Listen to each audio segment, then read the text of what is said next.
boy. Did you tell it to start streaming? Oh yeah. Says we're live on my end.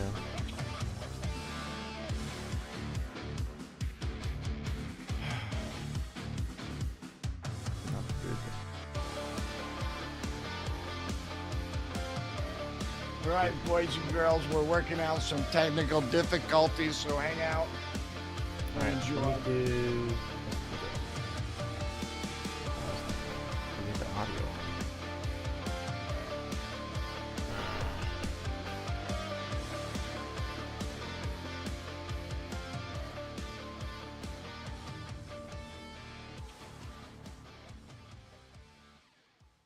I don't know. It was working a second ago. I don't know why it would now. Unless something's up with Studio. And now, you gave me the right stream key, right?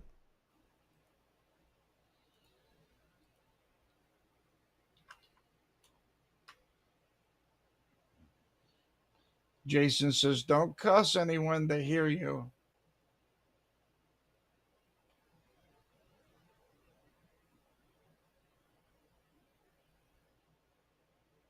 Yep.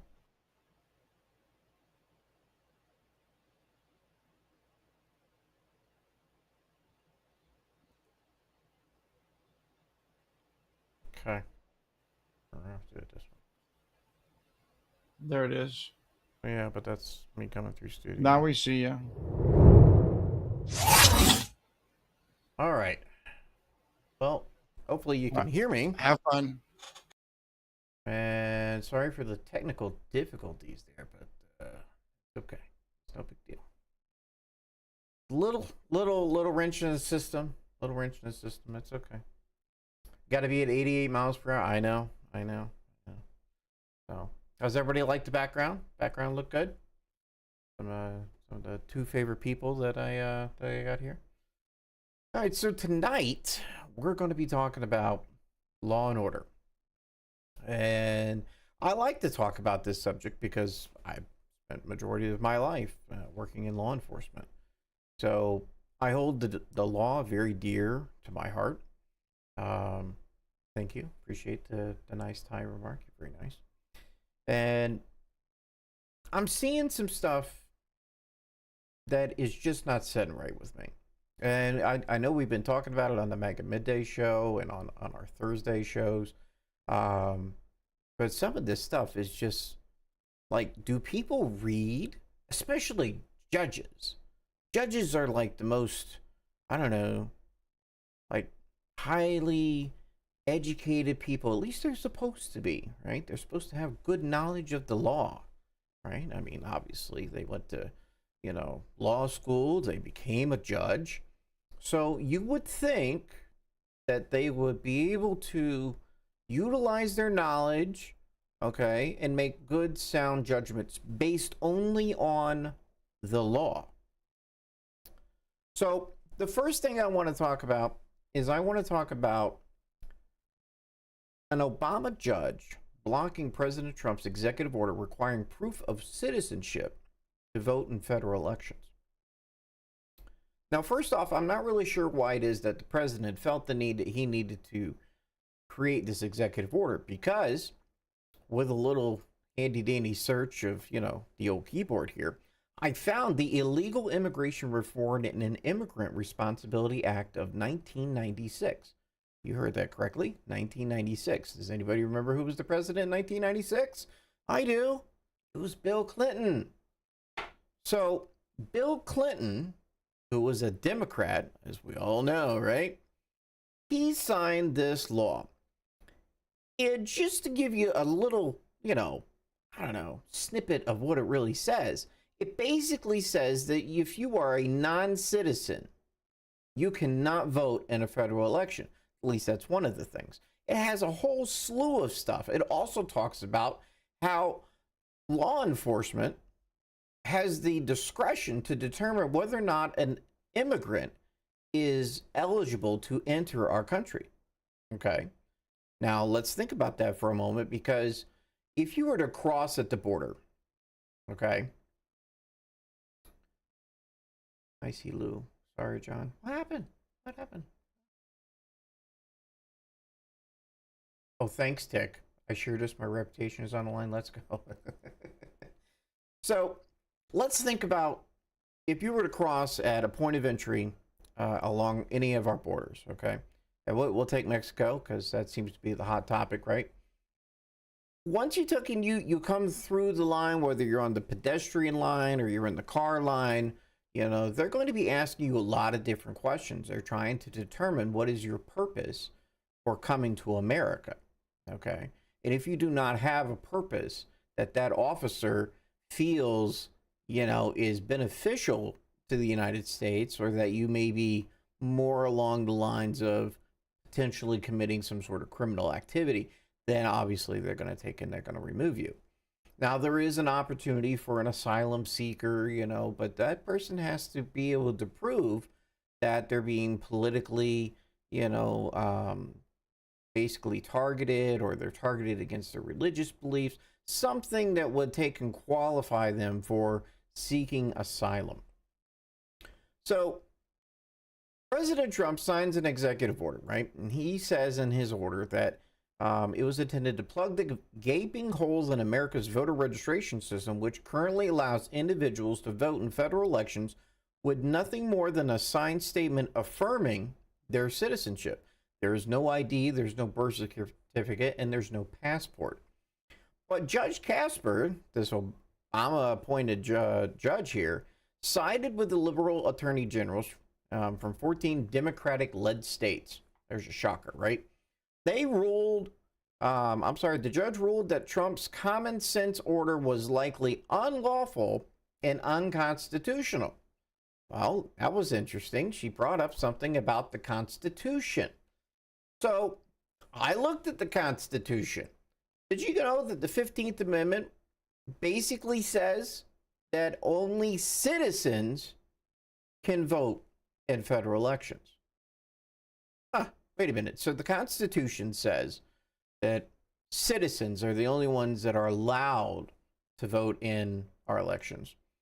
And then there was a law passed, signed by a Democrat, that says that only citizens are allowed to vote in federal elections.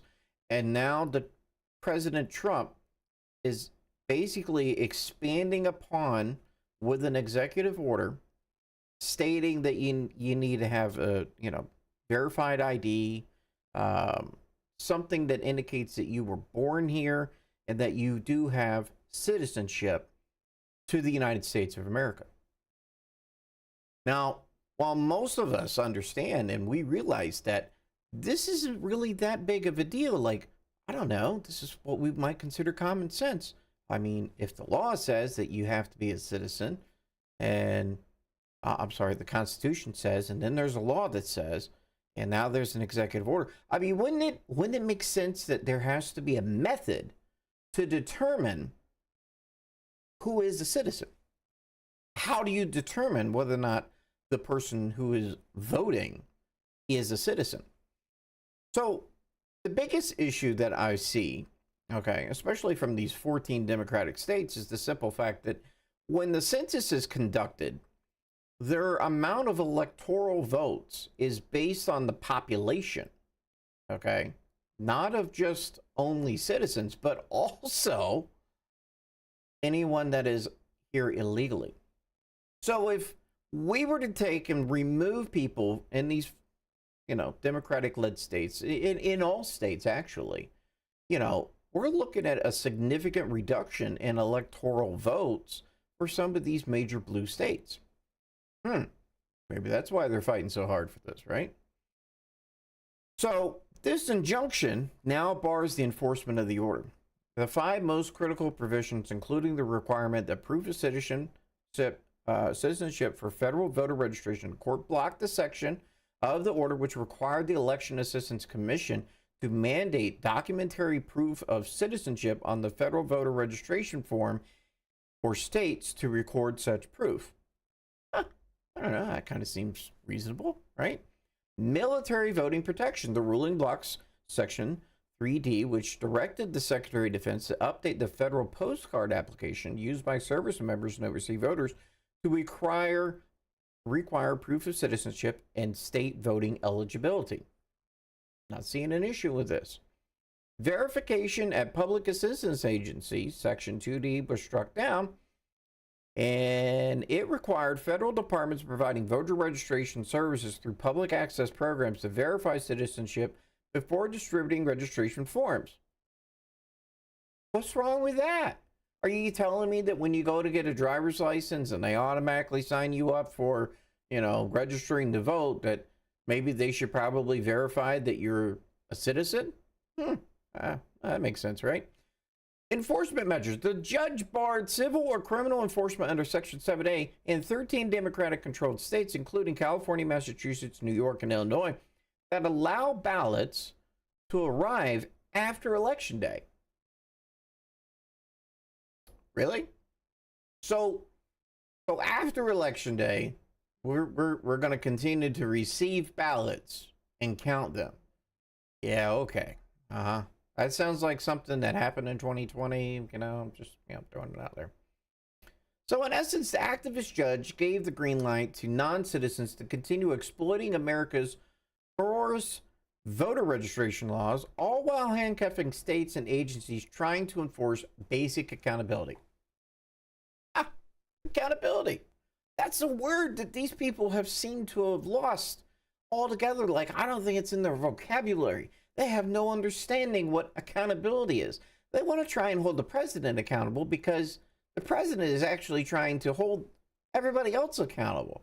Like, just follow the law, right?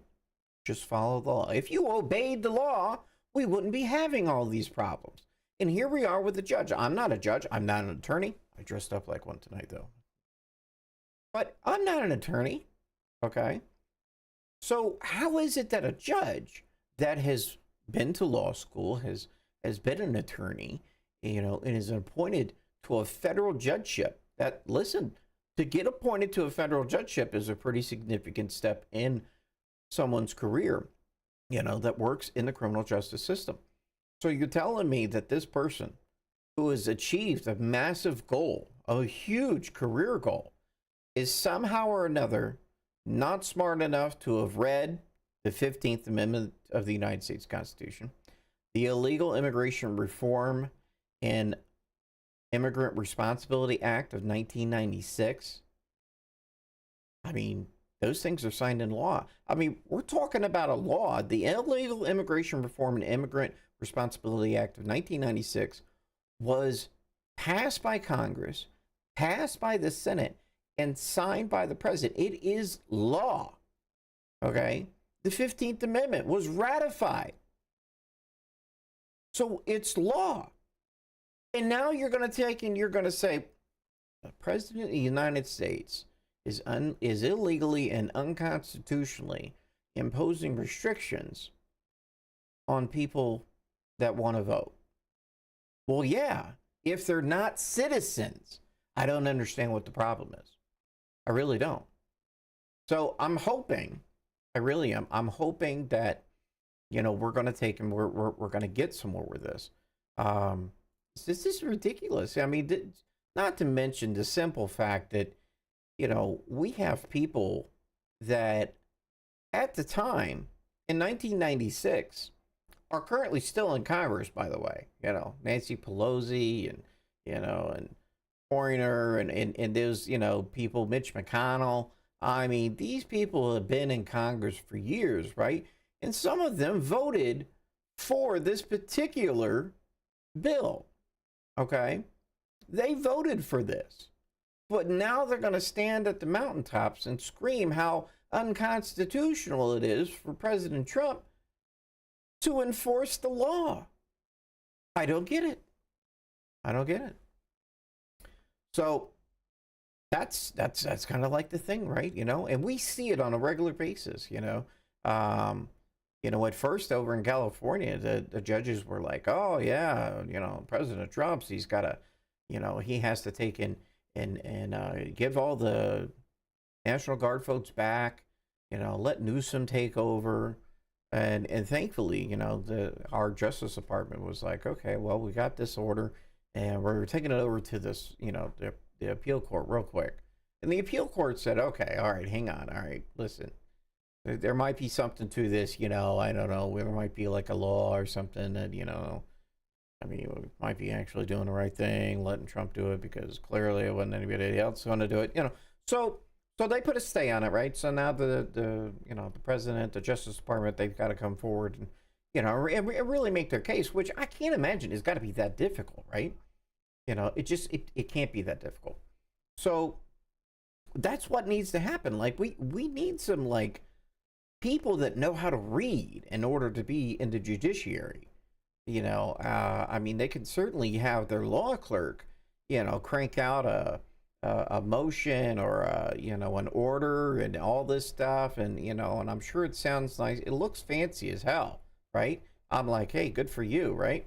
So why can't you just read the law? I mean, 1996, like I was alive. I remember 1996. The following year I ended up joining the army. So like it's not like this is anything that's new or anything like this. This also, now the interesting thing is, right? This Illegal Immigration Reform and Immigrant Responsibility Act of 1996 is the law that created the 287G program. Okay. Now I've been in law enforcement now over 20 years. I'm very, very much aware of what the 287G program is. That basically cross-certifies or authorizes local and state law enforcement to perform immigration and customs enforcement. Okay? It allows them to take and go out there and basically act on behalf of the federal government. They are basically a sworn federal law enforcement officer whenever they are in this 287G program. It also takes and it gives a lot of access to the criminal justice agency, to particular grants and fundings of things of that nature. So it's a collaborative effort. It's a team effort, right? Which is one of the things that I find, very interesting with some of these liberal police chiefs. Okay, I saw a video the other day of the new Seattle police chief talking about how he might end up going to jail because he's not going to help anybody from ICE. Okay. Wood Geek says, in my opinion, it's not that they can't read the law. They are assuming the populace can't read enough to call them on their BS. They need the people to be morons. Hey, I can't argue with that. If you think about it, we've literally been like dumbing down, the generations for the last 25, 30 years, trying to make them dumb and just lazy. And, and the media has pretty much eliminated any truth in whatever it is that they report.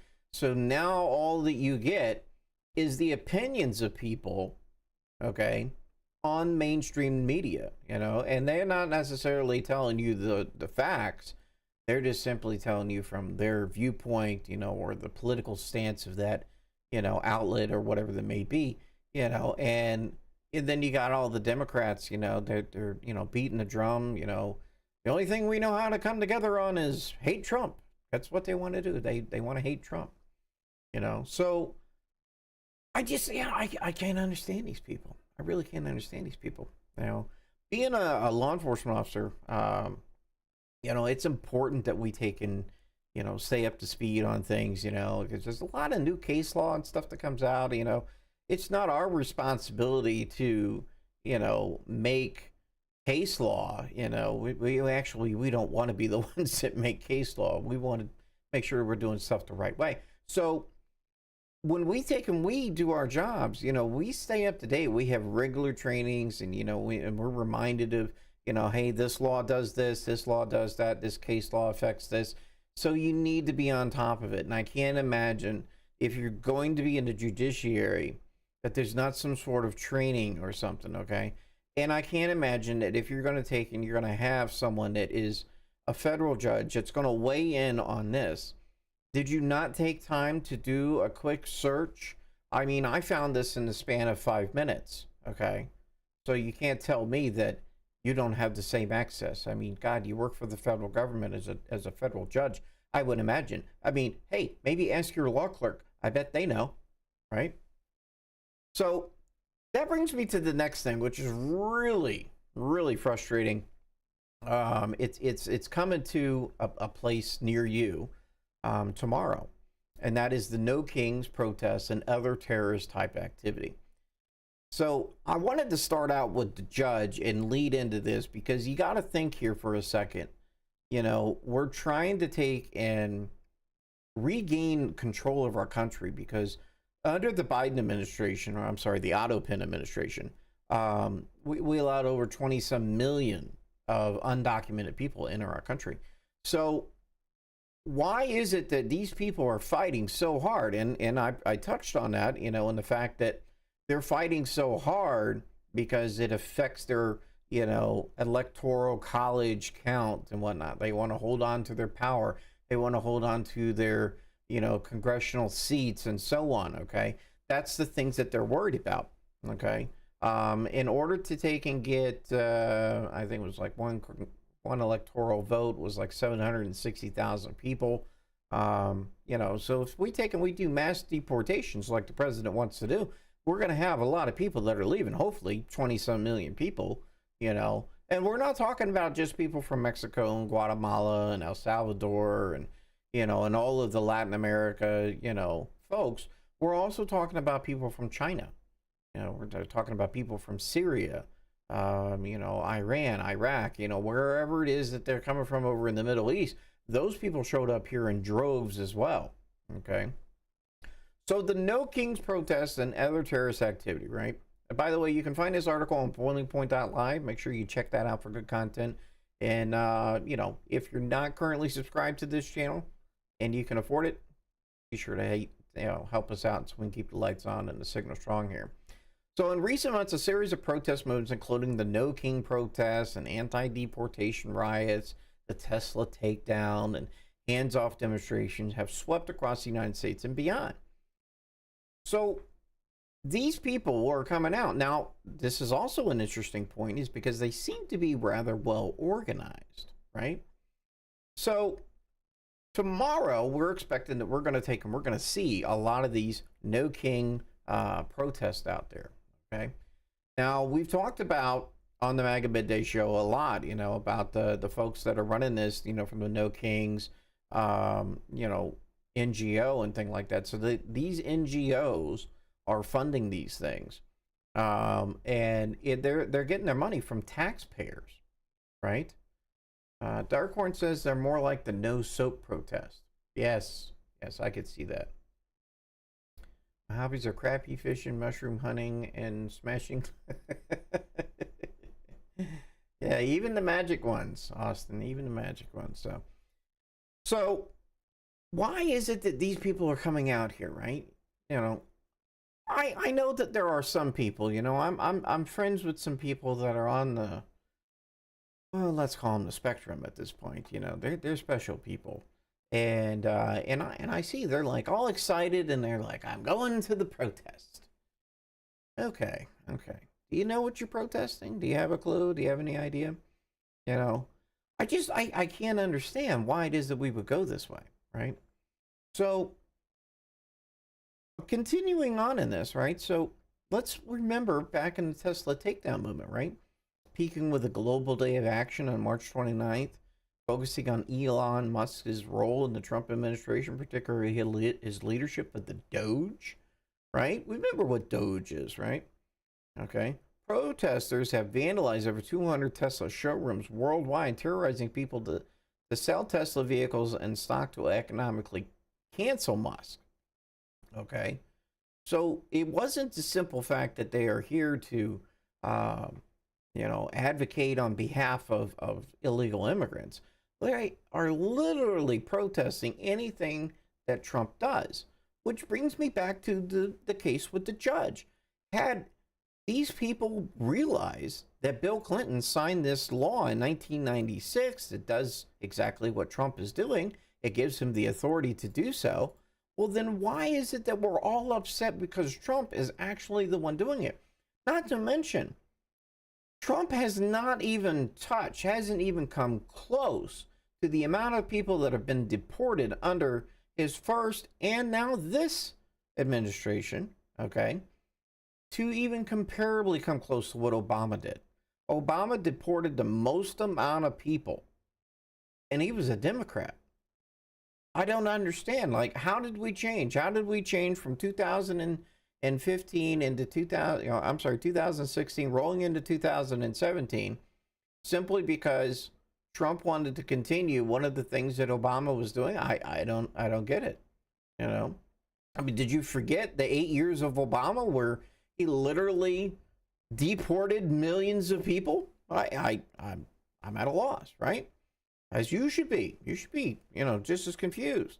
So not only is it not necessarily about illegal immigration, but it's also attacking people that may have aligned themselves with the president, right?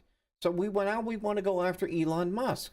And it was working. I mean, there was issues economically with, their stock. It was going down. There was some calls from some of the people on the board that are like, man, listen, this is not working out. We're having major issues. Now, this isn't the first time that Elon has met some controversy, okay? Because he certainly met a lot of controversy whenever he took over Twitter, which is now X, okay?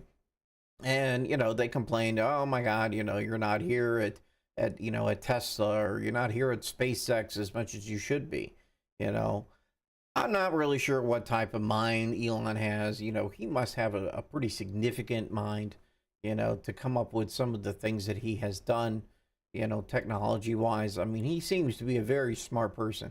I would venture to say he might be possibly somewhat autistic, high functioning autistic or like savant type person, because he's very brilliant. And instead of, people in America trying to come forward and embrace that, which, by the way, the Democrats loved Elon before Trump became president. Okay.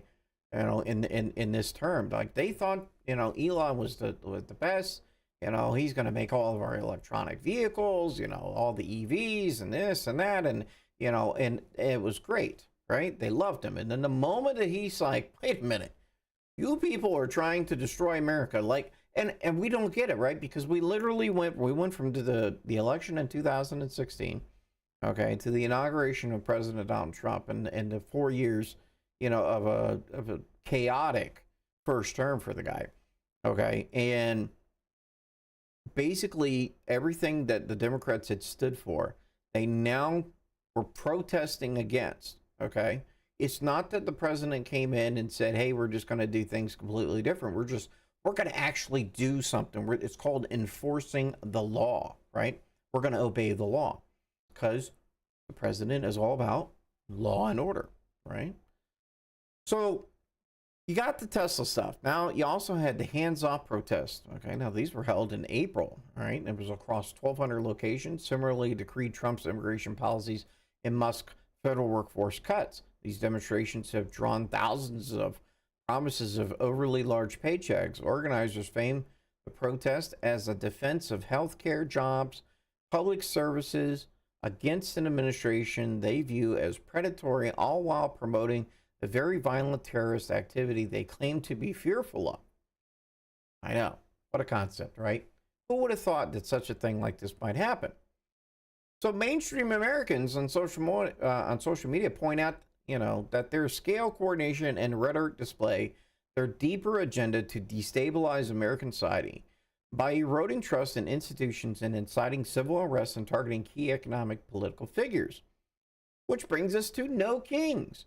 The No Kings protests, for instance, coincide with Trump's birthday and a planned military parade. Now, I've been seeing some of the rhetoric that's coming out of some of the Democratic senators, and congressmen. And, they're like, oh, this is like, North Korea, they're celebrating Kim Jong-un's birthday. Trump is just like Kim Jong-un. I mean, it doesn't really matter what Trump does. I mean, Trump could literally cure cancer and every other known disease in the world. And they would be like, but what about the people that don't want to be cured? Okay, all right. There's no winning with these people, right? There's no winning. Okay. Tick says that he's not going out tomorrow. I know I'd get arrested if ever challenged. A man has to know his limitations. M. Dodge says, we're not going down to engage. We just want to see what these people are all about. Yeah, they're special. They're special. There's no doubt. You know, I'm here in Florida. We have, I want to say like 15 of them around the state or something to that effect that are planned. Possibly even more because, you know, it's picked up a lot of media coverage and stuff here locally. And if any of the people that are interested in going out and, you know, protesting and standing in the roadway or anything like that here in the state of Florida, just know that the governor himself said that it's okay if we run you over, all right? And, you know, also, Brevard County Sheriff, he said that if you take and you throw anything, that they're going to shoot and kill you. So I'm thinking you guys ought to be peaceful. And I'm not talking like LA riot peaceful. Okay? I'm not talking like mostly peaceful. I'm talking like literally like be in a public place called the sidewalk. Okay? And just stay there. Don't move on. So no kings, right? The movement's rhetoric comparing Trump and Musk to monarchs and accusing them of defying courts and disappearing people is inflammatory, and it's designed to provoke fear and anger rather than foster constructive dialogue, right? There are some things that I see that, you know, the president's, you know, administration, yeah, they're probably defying some, you know, judges' orders, but they're also proceeding it through the legal process, you know. That's how it is. It's important that, you know, the Supreme Court at some point has got to be like, listen, all you people below us that are judges, knock it off. If you can't read and you can't follow the law, maybe you ought not oversee a case whenever, you know, it involves the president's executive authority. Okay. So these anti-deportation riots, you know, particularly in Los Angeles, you know, they've also been in Dallas and I believe San Antonio, Chicago, New York. They've actually been rather violent. Okay. A lot of video out there of these folks that are, you know, basically, you know, assaulting law enforcement officers, not just the ICE folks. You know, but we're also talking about, you know, like NYPD's being assaulted. Chicago PD was being assaulted. Dallas seemed to have their stuff together. Like, Dallas is like, yeah, listen, we've been here before. We know what to do. And they ain't playing no games. Okay, so I don't know how it's working out for you guys over in Texas, but seems like Texas has their stuff together. So, again, I mean, what exactly are you protesting? Okay, you know, and then you've got some of these people, right? Some of these congressmen, these senators, they're like, oh well, you know, listen, I'm all about the First Amendment and, you know, and your right to protest and da da da da da, and then, you know, we see all the videos coming out of cars on fire and them throwing stuff at, you know, law enforcement. I don't understand, like, how can you sit and endorse something like that? And then you got to think, some of these folks, okay, some of these folks in some of these states, you know, they have things like no bail, right? Like, you don't need to go and bail out. Like, literally, they'll take and they'll arrest you, do some paperwork, and let you go. Okay. New York is notorious for this. I guess it's happening over in California some.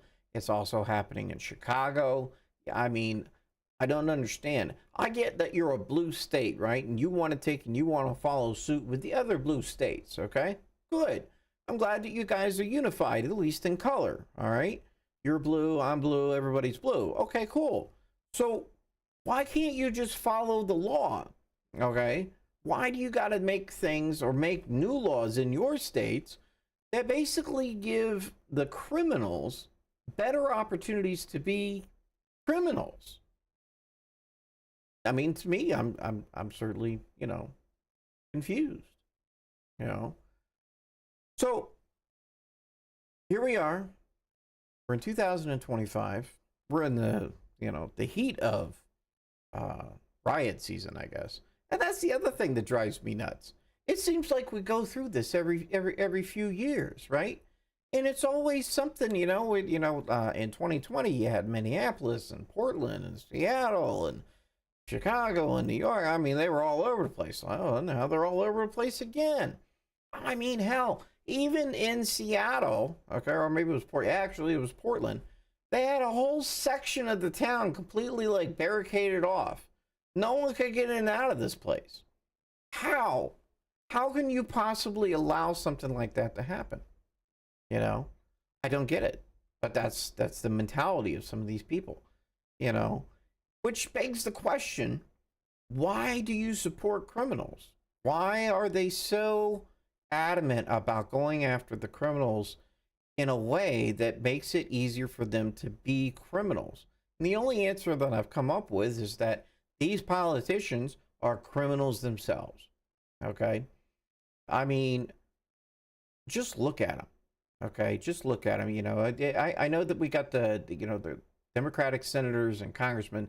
They're up in a complete uproar right now because Senator Alex Padilla, got removed out of Secretary Noem's press conference. Okay, well, I watched an interview with this guy, and he's literally telling a story, and I'm thinking to myself, dude, were you at like a different press conference where it was not video recorded, and, where was that at? Because what he describes is literally that he's just in the crowd, and he's like raising his hand going, hey, I got a question. I'm kind of curious, maybe if you could answer my question. That's not what happened at all. This guy is like in there screaming and yelling and pushing his way to the stage. Listen, I don't care if you're a senator or not. You're not going to take an advance on a cabinet member of the United States. That's not happening. Okay? I'm sorry, Senator Padilla, but you're not in the line of succession for the presidency if there's something to happen to the president. So don't sit here and tell me that we should know who you are.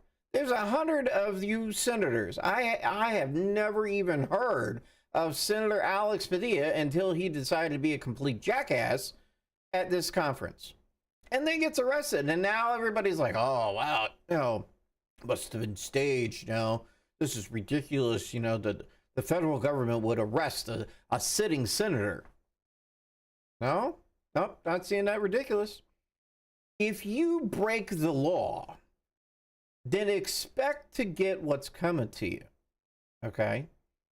We have gotten to a point in this country where if you break the law, if you violate the law, instead of receiving some form of consequence or accountability for your actions, you get rewarded. Wow. That's awesome. Why didn't I get rewarded when I did something bad when I was a kid, from my parents, I mean, could you imagine growing up as a kid and your mom tells you, don't touch the stove. And then you touch the stove. And mom's like, okay, cool. Good for you, little Billy. Are you kidding me? How about you're teaching your kid, to go in a store and you're like, you see them taking, they pickpocket something. Do you reward them? Well, obviously that's what these people want to do. They want to reward bad behavior, and they want to punish the rest of us, okay, that actually follow the law, which is one of the things that's driven me crazy about gun laws. You've got New York and Chicago and, oh God, where else is there? I think New York and Illinois are probably the two, but basically, definitely New York City and Chicago, right? They have some of the strictest gun laws, okay? And I'm talking like the strictest. Like you can't have certain amount of bullets in your gun, and you've got to register it, and you can't have so many guns, and so on and so forth. Like they make it so difficult for a law-abiding person to obtain a gun, whereas if you were just a simple criminal, you could probably walk down the street into an alley, pass on a few $100s, and get yourself a gun. Just like that. No paperwork required. You don't have to do a background check. None of that stuff. And that's the other thing that drives me nuts with these people. They're like, oh, we need universal background checks and we need this and we need that. And I'm like, what's wrong with what we got? Like, if you're not a felon, okay, you don't have domestic violence charges in your past, you're not a complete whack job, you know, that's listed in the system, you should be able to buy a gun. Why? Because, I don't know, there's this cool thing that happened right after the First Amendment. It's called the Second Amendment, right? And it says that I have the right to keep and bear arms. Now, I know these folks are probably thinking that I got arms. These aren't the arms we're talking about, people. We're talking about guns. We're talking about the ability to have weapons. We're talking about the ability to protect yourself, okay? So whenever Democrats want to go off and tell me after a school shooting or some other mass shooting or violent event that involved a gun that I need to take and embrace gun laws, I'm like, no. How about we enforce the laws that are already here, you know? Unless you would like to make it a little bit more difficult for people that are committing a crime, then I don't see the purpose in your law. Because the only people that are going to obey the law are not the criminals. Because I don't know if you picked up on the concept, but criminals are by their very definition people who violate the law. Oh my God. Are you serious? Is that what criminal means? Oh my God. I had no idea. I've been in Congress for, I don't know, 93 years. I've been a senator for 58 years. Oh, I had no idea that that's what a criminal was. You've got to be kidding me, people. Criminals don't obey the law. If criminals obeyed the law, well, then they wouldn't be criminals. There you go. They wouldn't be criminals. Which brings me back to the whole immigration thing. They're up in a complete uproar about immigration. I'm like, are you kidding me? Well, these people need to be here. We can't deport them. Why? Well, they wanted to come here. Good. There's a process. Did they follow the process? No. They probably paid a coyote $6,000 in order to come across the southern border. Okay. Well, were they checked in whenever they got here? Was anything like that done? Did they encounter a law enforcement officer that determined whether or not, they met the criteria for asylum seekage or anything like that? No. So why is it that they entered unlawfully? They violated a law, like literally crossing the border. They entered our country and immediately committed a crime. Okay? They immediately committed a crime. There is a law that says you can't do that. So once they hit U.S. soil, they immediately became what we like to call in law enforcement a criminal. I know, radical concept, right? So whenever the Trump administration says that we want to take and we want to deport criminal, illegal aliens. Wow. Like, we said it twice in there, right? We said that they are people who violate the law, criminals. And then we said that they are illegal, because that's what they are. So there we go. I mean, it's not a hard concept, people. Not only can these people not read, but apparently they just don't even want to acknowledge what the words actually mean. Because they want to take and they want to change things. They want to change things. When we were going through the 2020 Summer of Love, they were adamantly trying to change the definitions of words, what a fascist is and so on. So that's what these people are doing. We just want to go off and we want to erase history. We want to forget about things. And apparently we want to forget about laws that are hundreds and some years old in our own Constitution, or, something that's nearly, 30 years old? Next year it'll be 30 years old. A 30-year-old federal law that says you have to be a citizen in order to vote. You have to take and enter through a point of entry, and it is at the law enforcement officer's discretion to determine whether or not you get to stay. I mean, there it is. There's no judicial process. There's nothing. You literally come in at a point of entry, okay? And if the law enforcement officer says that you do not meet the criteria, you are immediately sent back. Now, I've never done illegal immigration, okay? I've never, been part of the immigration enforcement, or I'm not a 287G officer or anything like that. But there is this cool thing on the Discovery Channel called contraband. I mean, there you go, people. The Discovery Channel, for the win, will literally say all the things I just said. Okay, it will show you, these people coming in through a point of entry in the United States, whether it's here in the continental United States, Alaska or Puerto Rico. Like, they show you that these people are coming here, and they will determine whether or not they are allowed entry into the United States. There you go, right? So why is it that it's so hard for them to understand? I wish I had an answer. I really don't. It also says, okay, that under this law, you can have expedited removal in which immigration officials gain the authority to summarily remove certain aliens. This is different from the expedited removal proceedings for aliens convicted of aggravated felonies. Aliens subjected to expedited removal include aliens who are inadmissible because they lack valid entry documents or have sought admission through fraud.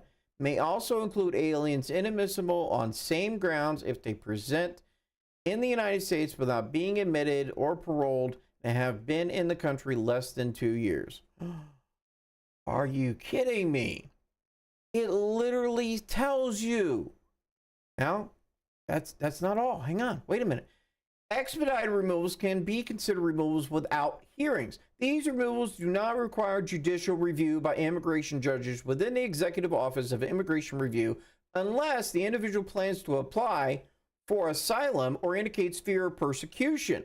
Therefore, aliens subject to the expedited removal do not have the right to administrative review or the right to administrative appeal and judicial review because expedited removals do not require judicial or administrative review. Aliens who are subject to expedited removals are not afforded the right to an attorney during their interviews with immigration officials.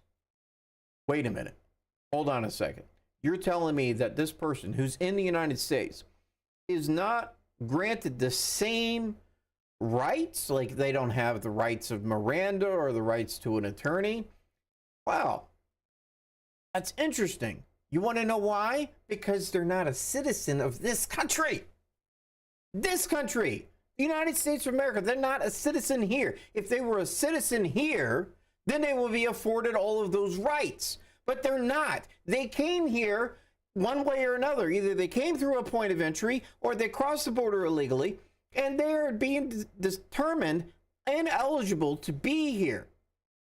So, whenever President Trump and Secretary Rubio said, hey, we're going to take and we're going to designate MS-13 and the Tres de Agua gangs, as terrorist organizations, and we're going to round up those people that are there. Guess what? That made those people who are affiliated with those particular gangs, which, by the way, they're criminal gangs, okay? Just in case you were concerned if maybe they were like a crochet gang or, maybe a golf gang. No, they're not any of those things. They're criminal gangs. They take and they commit crimes. Remember what criminals are? Criminals are people who violate the law. They don't obey the law. Oh, okay, those people, right. So why is it that another federal judge would say that, whoa, wait a minute, you can't take and remove all these people because they're entitled to due process? Not according to this law. No, they're not afforded due process. Nothing in this law from 1996, signed by Bill Clinton, a Democrat, married to Hillary, by the way.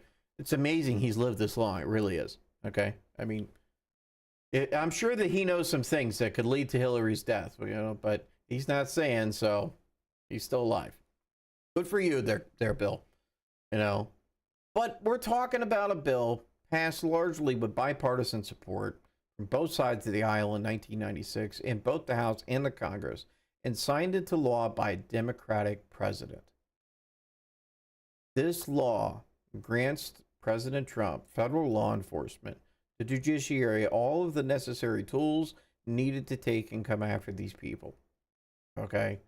So why are we trying to take and treat these people like they are entitled to the same things that we as citizens are hereby entitled to? Nothing says that immediately crossing the border, you are automatically entitled to everything that America has to offer. You're not entitled to food stamps. You're not entitled to health care and Social Security. And nothing says that you're going to get free education, from a college. Nothing says that you're going to take and you're going to get free housing or money to start a business. Nothing says any of those things. But yet, there are programs in place in some of these blue states that do exactly those things. They take and they treat people who come here illegally, who violate a law of our country, and they reward them for violating the law. And they treat them better than the citizens who were born in this country, who work in this country, who serve this country. That is an absolute slap in the face of every American citizen. And if you are one of those American citizens that's going out tomorrow to go and protest in support of these people because you don't like Trump, you have got some serious derangement issues. You should probably seek some sort of mental health help. I'm just saying. Something is broken in your brain. Because if you are the same person who, back in 1996, was in full support of this, and by the way, this is your party that made this law, why are you protesting it? Why are you doing that? What has changed so much in the last 30 years that all of a sudden we are in the throes of wanting to reward criminal behavior? That's what we want to do. We want to reward criminal behavior. And it drives me nuts. It really does. And I know it does you as well. Let's take a look over at the chat real quick here and see what we got going on. Patriot Kyle, thanks for being here. America Primus, hey, what's going on there, buddy? Wood Geek says, when I was active duty almost 20 years ago, the local FBI field office was giving our battalion threat assessment briefings on the emerging threat of MS-13. Yeah, 20 years ago, actually a little bit more than 20 years ago now, I started working in law enforcement, so I'm very familiar. Went to a lot of gang things. Let's see here. Barry McGroin, back in the 80s, laws were meant to be broken. Not anymore. Okay, all right. Patriot Kyle says we're wasting our tax money. Grand Mac, oh, thank you. I appreciate that. It says I'm looking sharp over here. Nancy Lou says they got Trump derangement syndrome, right? And Patriot Kyle says, should make Mexico pay us to take them back to, or whatever country they're from, right? God, we were talking yesterday on the MAGA Midday show, about Mexico. Like, they don't have a military. I mean, they literally rely on the cartels to provide their defense for them. Like, because they're talking, some smack about, we'll end up going to war with America because they don't want to keep our people. What? Like, do you hear the words coming out of your mouth? Like, I don't understand this, okay? I mean, the only thing that makes sense in a statement like that is the simple fact that your people are here as an invading force to try and take over our country. Oh, okay. Well, that sounds like war talk, okay?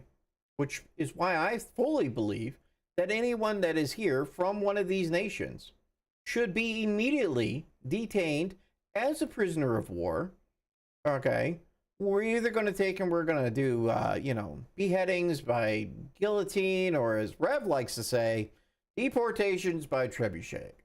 I mean, what's wrong with that, right? I mean, we've just got all these people here, and we've got to get rid of them at some point. We do. We got to get rid of them at some point. So as we come up to the first hour here, we're going to start to shift gears a little bit. I said that, you know, this is about law and order, and I'm huge on law and order. Let me grab a drink real quick here.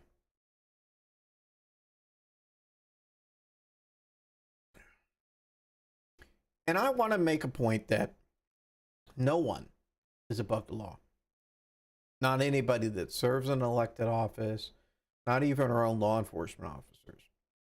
You know, obviously you know, being in law enforcement for so long now, over 2 decades, you know, I'm a huge proponent for good law enforcement. You know, I like to see law enforcement prevail. I like to see them get new toys and, you know, things of that nature. I like law enforcement. I think it's a need. I think it's critical that we have law enforcement officers in our communities, you know, doing the jobs that they are meant to be doing. And it's certainly frustrating to see when some of these Democratic, you know, officials, I can't call them leaders. I can't, because they're not a leader. But when these Democratic officials basically tie the hands of law enforcement, preventing them from being able to do their job to the fullest, is certainly frustrating. But the most frustrating thing is when one of the folks that is, you know, supposed to uphold the law doesn't anymore. Okay. That certainly makes it very difficult for the rest of us to be able to be seen in a positive light. And that's rough, you know. And I'll tell you that bad cops exist. They're not as prevalent as some of the Democratic officials might want to make you believe, but they do exist. So I want to take it. I want to show you something. See if I can take it. I can get it pulled up here. Sit up here.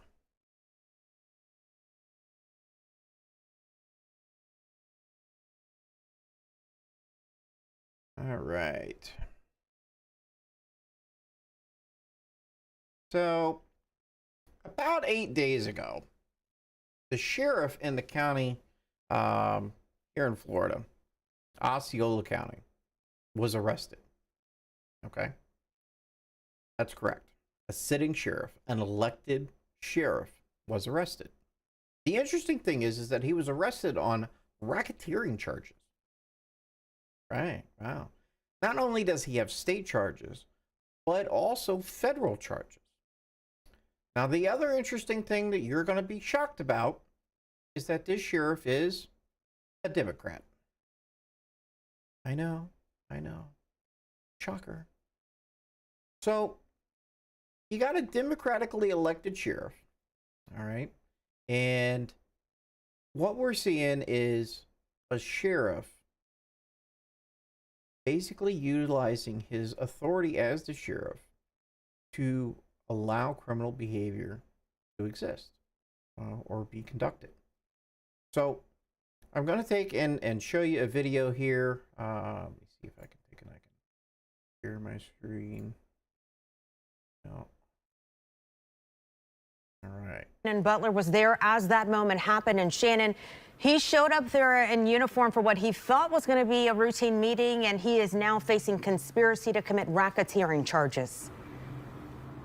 He did just after 9:30 this morning. The sheriff pulled up in that black Denali right there that you can see still parked at this federal building here. He got out of that car in full uniform, went into this office here. It was just moments later that he was arrested inside. He left here in a police car headed to the Lake County Jail. Right now, he is facing charges of conspiracy to commit RICO and racketeering. These are very serious charges, felony charges by the sheriff right now. The governor has just suspended Marcos Lopez, but a new chief has been appointed to the Osceola County Sheriff's Office. That is Chief Chris Blackman. Blackman is working now at the Florida Highway Patrol. He is a chief for that agency, now appointed to lead the Osceola County Sheriff's Office through what is expected to be a pretty tumultuous time.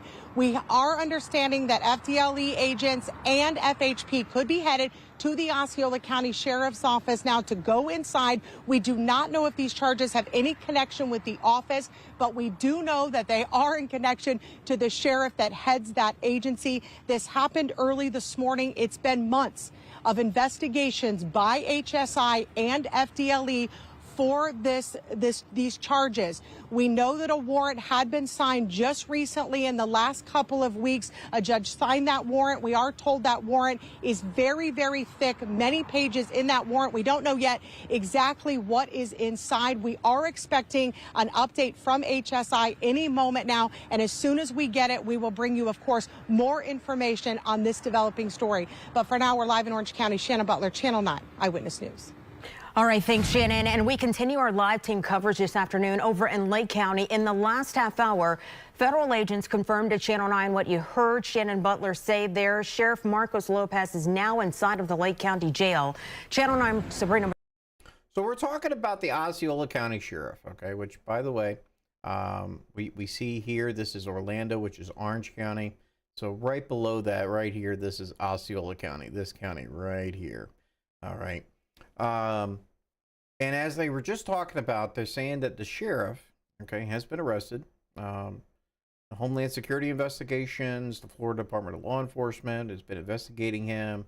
They recently took and they got a warrant signed by a judge, and they executed that warrant this morning. They actually had the sheriff show up to the Homeland Security office, okay, and then arrested him at that point. You know, they took his gun from him, they took his badge, everything.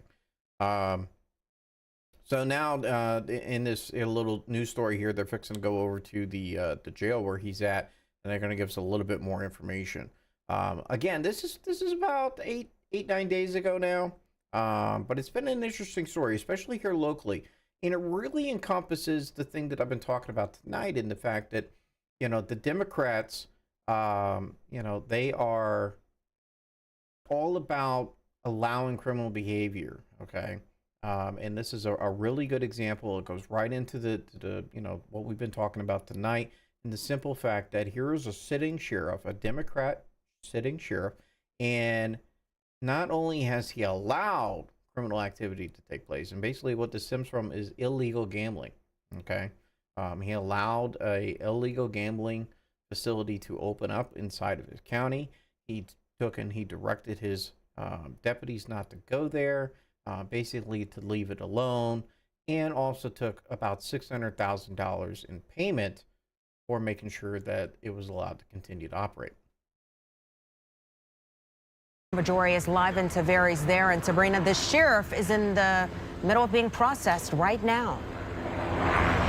Yeah, that is happening right now, Darlene. We learned from the Lake County Sheriff's Office that he arrived here through the Sally Port right around 11 a.m. Then came fingerprinting and photographing. It's 1 to 2 hours more or less before we can see some of that online. But we did just see that his charges have now been posted online. And of course, we did learn they were related to racketeering and conspiracy to commit racketeering. He's been with the Osceola County Sheriff's Office for more than 20 years, serving in very... More than 20 years. More than 20 years. Imagine that. Now, we were talking about a law enforcement officer that's been doing this for, you know, about the same amount of time that I have. And at this point, something has happened, right? He got elected, and I kind of think that perhaps maybe the position kind of went to his head, okay? Because it's known to happen, you know. I mean, once you take and you get absolute power corrupts, right? Power will corrupt you. So I think that's probably part of what happened here, you know. And it's very frustrating to see this, you know.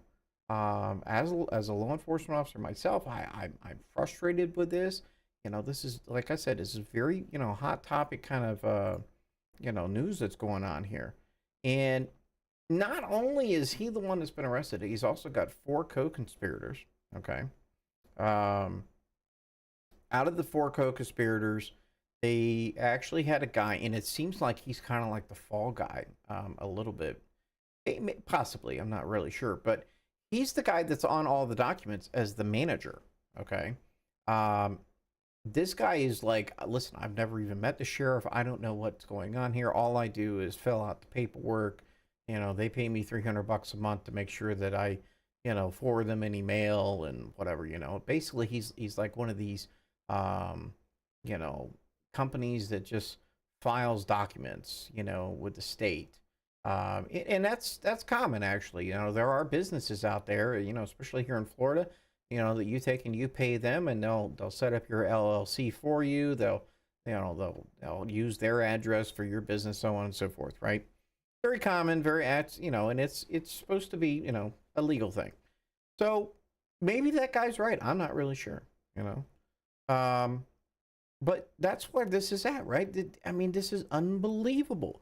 Here's a guy that's supposed to be upholding and enforcing the law, and clearly he's utilizing his position to not do that.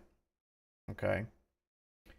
American Primer says, this is a video out where I saw a cop basically was cut out of his uniform. They didn't even let him remove it. They just cut his shirt on his back, confiscated the equipment and belt on his creds. Yeah. Yes, you're absolutely. I recall that. I can't remember where that was, but I do recall watching that video. You know, so you're absolutely right. It's called Marks 10% Rural Road. 10% of the people do not belong in whatever field they are in. Not a testimony for all. Yeah, no, you're right. You're right. You know, I've also been an instructor for a lot of years, you know, teaching some of the new recruits that are coming out in law enforcement, you know, so I'm seeing, you know, some of these folks that are coming, and let's be honest, not all of them are going to get a job. Okay. And even the ones that do get a job, there's a small fraction of them that are just either they're not going to make it, you know, through their field training process, or they're just going to be like, listen, this is not what I wanted. You know, I thought I would solve a murder in 43 seconds, you know, and have commercial breaks. You know, I mean, that's what some of these kids think. Okay. Especially here in Florida. I mean, literally, like, you could go to the, you know, the law enforcement academy and not really be out a lot of money, you know, and some agencies will actually they'll pay you a full-time salary to just go to school, so that, you know, they have a new recruit coming out, you know, that's ready to go whenever they get there. So yeah, you know. BoilingPoint.Live says, who is this? This is Marcos Lopez that we're talking about, the sheriff of Osceola County. Let's see here. I see some people are doing some things. Okay. You're funny, Wood Geek. So yeah. So illegal gambling in the state of Florida, right? Okay. All right. Well, that's not all, folks. That's not all that we got here, okay? Not only do we got some folks that are here in Florida that are doing some crazy things, I've also got a story out of Kentucky, okay? In September of 2024, the Letcher County Sheriff, Mickey Steins, walked into the judge's chambers, had a conversation with him, and then shot him multiple times. Okay, shot him multiple times.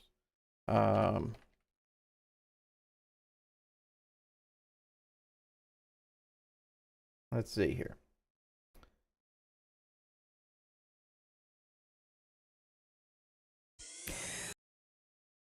I want to show this video to you.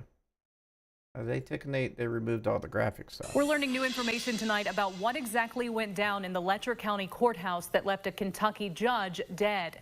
Video evidence from the trial shows former Letcher County Sheriff Sean Mickey Steins point his gun directly at District Judge Kevin Mullins.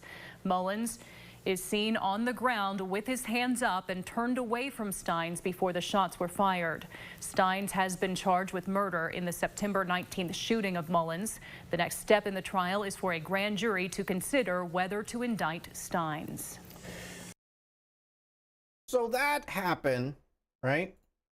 That happened in Kentucky. Another sheriff, okay?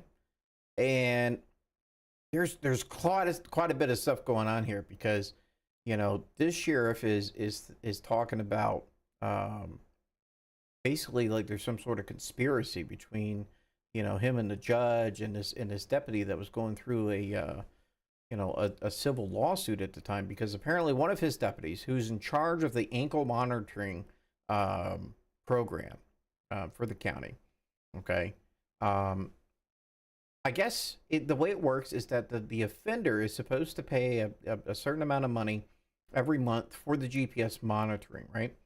Now, that deputy is supposed to take in and receive those payments, okay, via like money order or check or something to that effect, right? So he's the one that's collecting these things. Well, there was a couple women that were on the ankle monitoring program, and you're right. I know what you're thinking, okay? He traded sexual favors so that they didn't have to pay. The best part is, not only did he take and trade sexual favors, when the guys paid, he would cash their checks or money orders and then get another money order and put it towards the women's fund. Wow. What a well thought out plan. So the sheriff comes under heat because, well, he's the sheriff, right? And he's involved in this lawsuit, and the fact that, how is it that he's the sheriff and he doesn't know that any of this is happening? And I guess multiple people came forward and they were telling him, listen, something's going on with this guy, you need to check it out, and nothing ever happened, never got taken care of. So for whatever reason, the sheriff on this particular day in September, when he's meeting with the judge, who, from my understanding, some of these sexual, favors took place in the judge's chambers. Ooh, okay. All right. So this sheriff, okay, we're not even going to call him the sheriff anymore. This defendant, okay, he's claiming temporary insanity. Something about the fact that he was up for days, with no sleep. Things of that nature, right? I just, I can't understand, how it is that we got to this. So we've talked about two sheriffs now, right? So two sheriffs. We have the one Democrat, and I'm not even sure what this fella, was registered as. I'm kind of curious, actually. Let's see if we can find that. Political party. Oh, he ran as a... Oh, wait a minute. Hang on a second here. Oh my God. You're never going to believe this. He was a Democrat. Who would have thought? Who would have thought that another Democrat would have done something like this? I am so shocked. So shocked. Let me tell you. So Mickey Steins is a Democratic sheriff. Okay. He committed first-degree murder of a judge. Got it. And then you got the sheriff over here in Florida. Now, Mickey Steins is over in Kentucky. And then, we got one closer to home for me, which is the Osceola County Sheriff, who's also a Democrat. Shocker, people. I'm picking up on a pattern here. I don't know if you were picking up on a pattern, but we've got Democratic lawmakers, officials that are embracing people that violate the law. They're making it easier for them to violate the law. And now we got people who are even supposed to be enforcing the law that are also Democrats, that not only are they not enforcing the law the way that they're supposed to, they're also committing crimes. I'm astounded. It's amazing. It's astounding that they would take and they would do something like this, right? Unbelievable. But these are some of the stories that I don't think are reaching some of the more national level type things. And I look at things and I see patterns, okay? And when I see patterns, I gotta let you know, hey, listen, something's up here. Something is going on, right? So that is the kind of stuff that really takes in gets my attention, right? So let's go to the new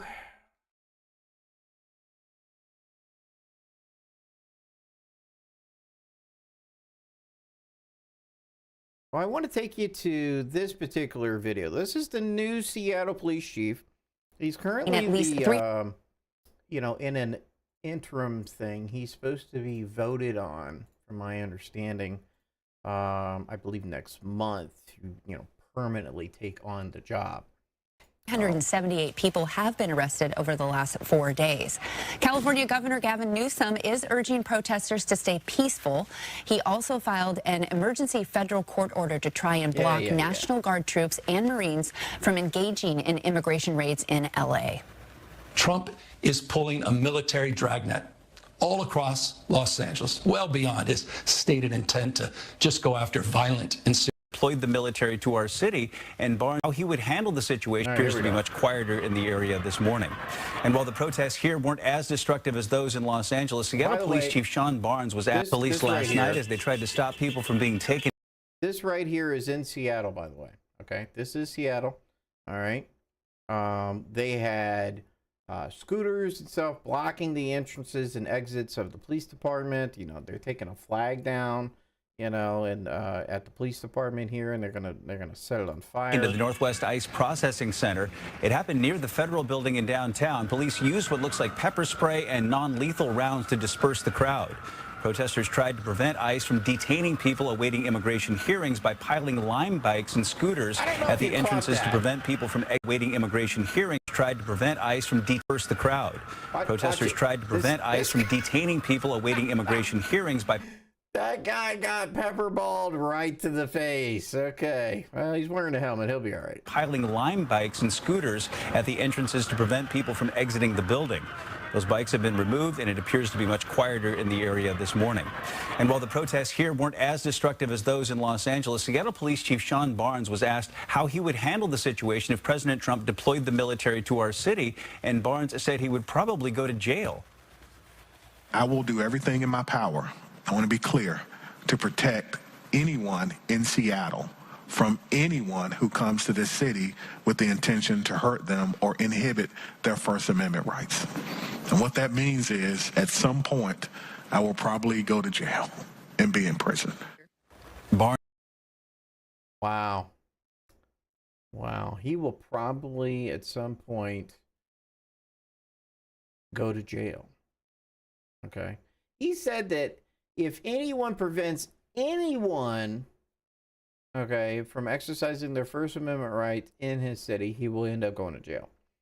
And he purposely said the word anyone, meaning not necessarily citizens, but anyone. That includes people who are not citizens, specifically illegal immigrants, criminal aliens, those kinds of people, right? So here we are. I mean, we're talking right now. We've got a Democratic sheriff arrested in Kentucky for murder. We have a Democratic sheriff here in Florida arrested for racketeering and RICO charges. Not only on the state but also on the federal level. Okay. Now, the other interesting thing that we're going to talk about, because I'm harping on this a real amount tonight, to really kind of showcase what I'm talking about.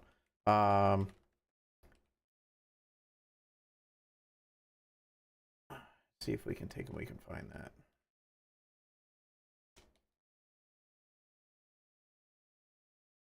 All right. Bad, that one pulled up already, but here we go. All right, so news about Broward Sheriff, Immigration, and Florida Attorney General. Okay, so here we are, another Florida sheriff. Okay, another Florida sheriff. He had something to say. Okay, now this is another Democrat, by the way. Another Democrat. All right. Let me see. We can get this one shared up here as well. There we go.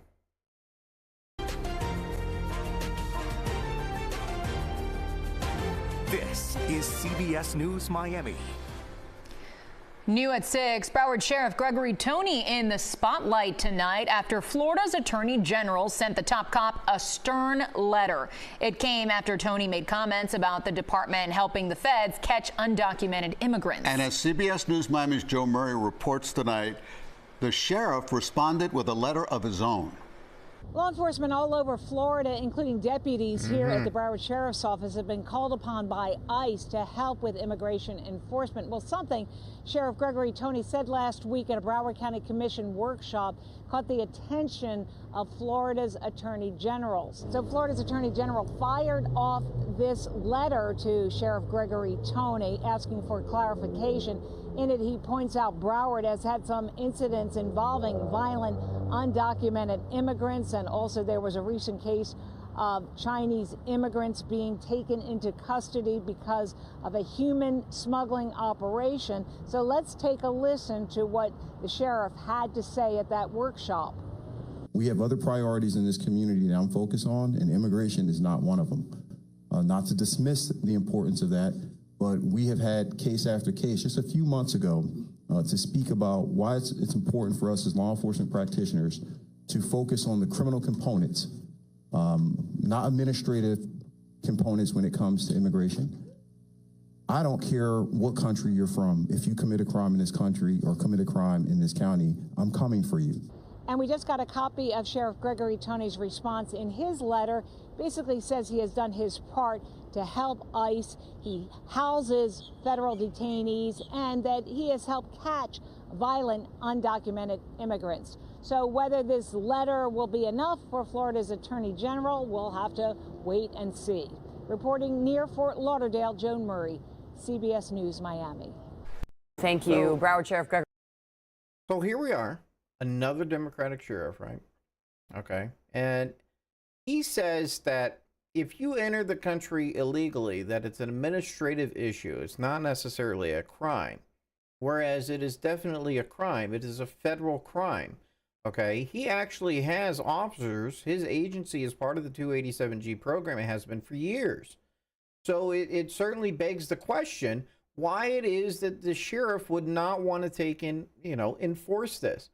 The other side of this is that recently the governor of Florida, Ron DeSantis, had legislation move through the state house and the state senate, ultimately passing increasing illegal immigration law here and extending it as a state law as well. You are committing a crime in the state of Florida if you are an undocumented alien, meaning that you are someone from another country, not of the United States, and you are here illegally. You are committing a crime as a Florida law plus the federal law, which basically says that not only do you not need to be a 287G agency or an officer, you can have the authority because it is a Florida law passed through our state house legislation and signed by the Florida governor saying that you have the authority as a law enforcement officer to enforce this new law and take people into custody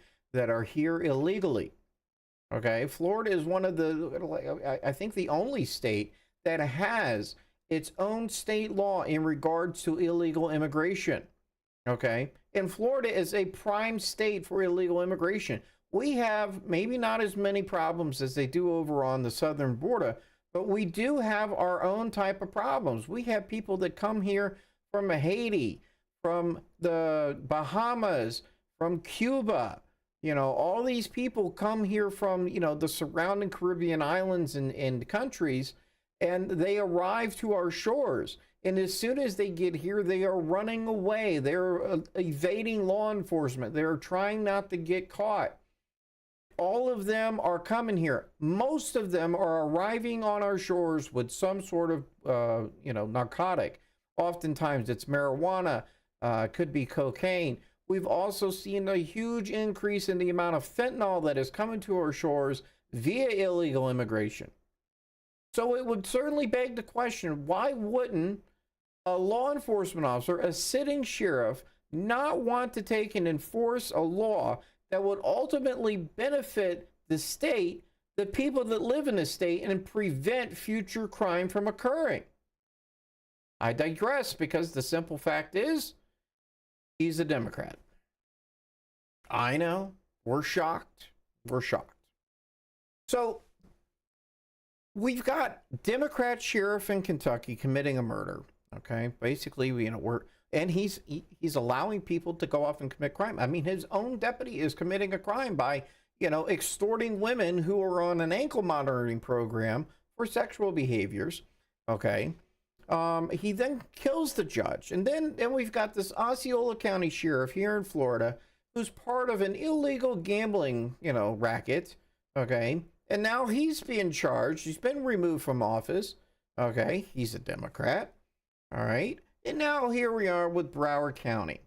Broward County, the sheriff here says he doesn't want to take in and enforce the law. Oh, and let's not forget about the Democrat in Seattle. Okay. The police chief over there talking about how he'll probably end up in jail himself because he is apparently okay with not enforcing the law and violating the law and the oath that he took as a law enforcement officer. I got a problem with this. I have a problem with this.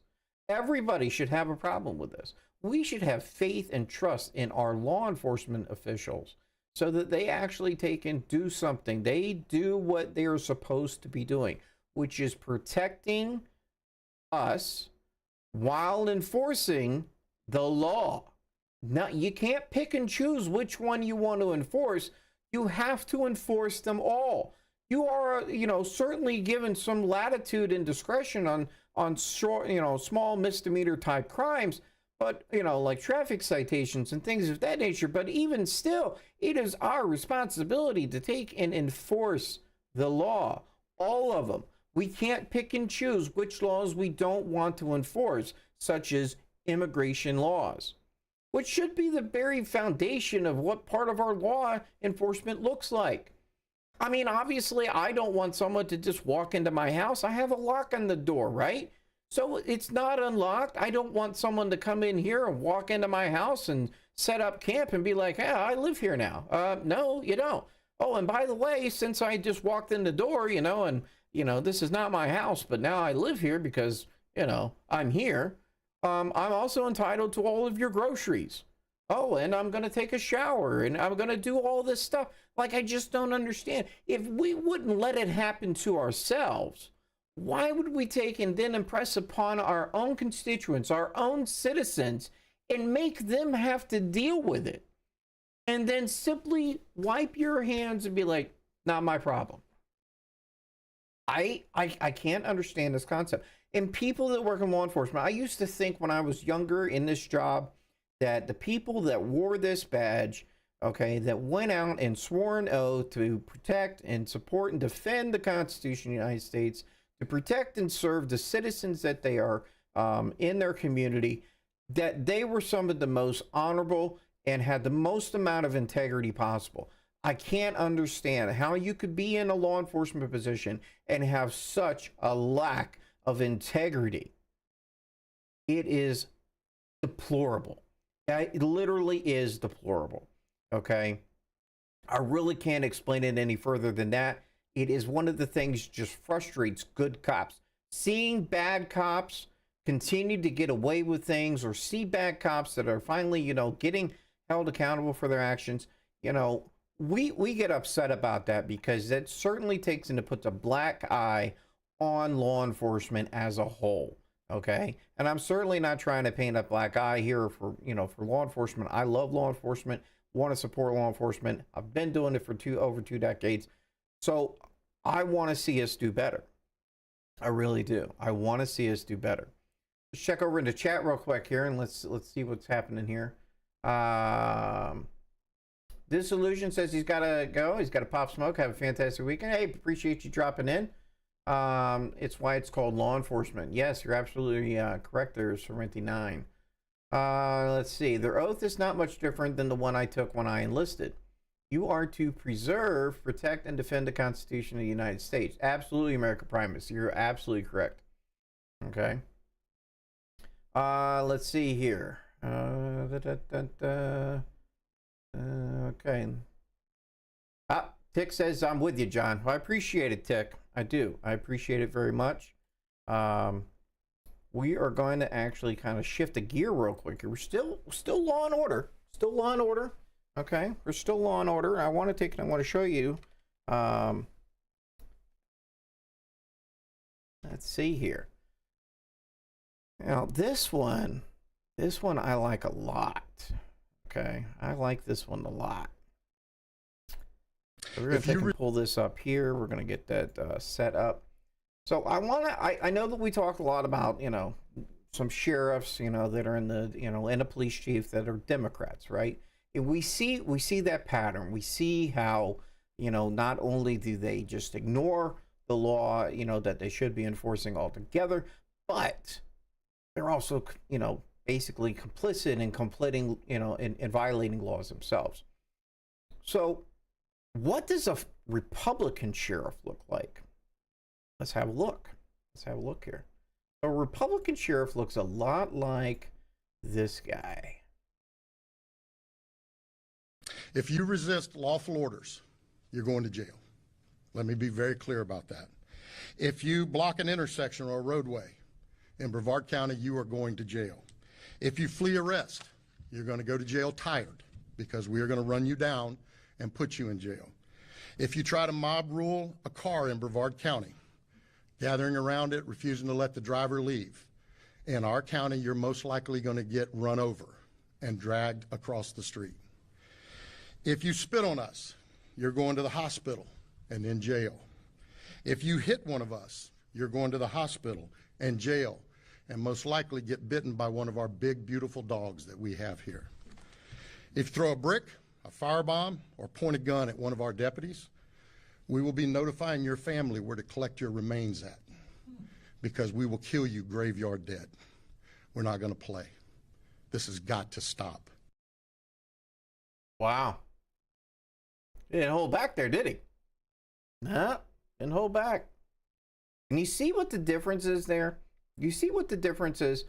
You know, I got to be honest, okay? Just being, you know, forthcoming with, you know, some information here. I'm not a Republican. I was a Republican, you know, ever since the, you know, the day I registered to vote, okay? But I did recently change, just because of how some of the the Republicans are here in my own local area, okay? So now I am actually a card-carrying member of the Constitutional Party of the state of Florida. But, you know, I certainly still have my, you know, Republican leanings as well, you know, and being a constitutionalist, you know, isn't really much different than a Republican. It's just a little bit more defined. Like, we have, you know, very specific things that we believe in, and that's what we're for. And we are for law and order. We are for, you know, obeying the Constitution and following the Constitution, you know, thoroughly. You know, we are very pro-life. You know, so those are some of the things that being a constitutionalist is about. This sheriff is a Republican, right? He's a registered Republican. He's been reelected. Let me see here. I'm actually kind of curious. Brevard Sheriff. Wayne Ivy.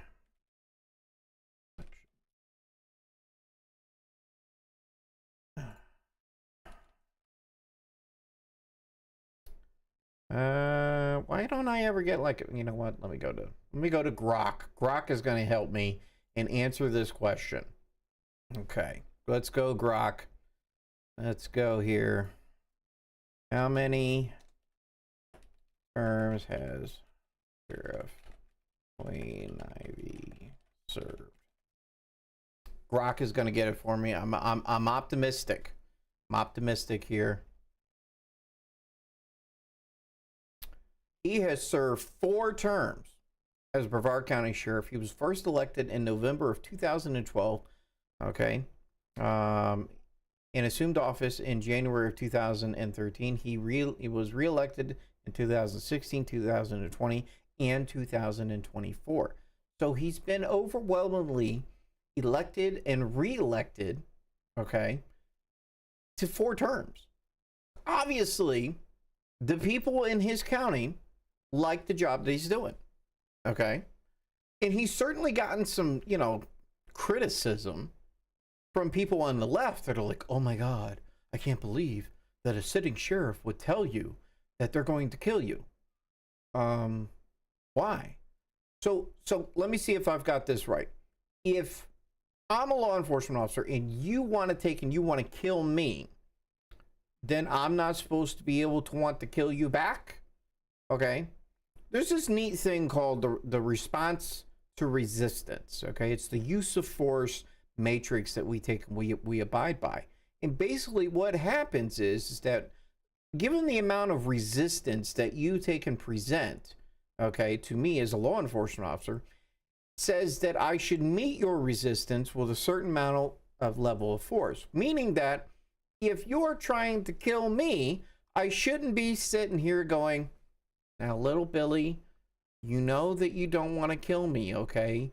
If you keep throwing rocks and keep shooting at me, I'm going to have to put you in timeout. No, that's not what we're doing.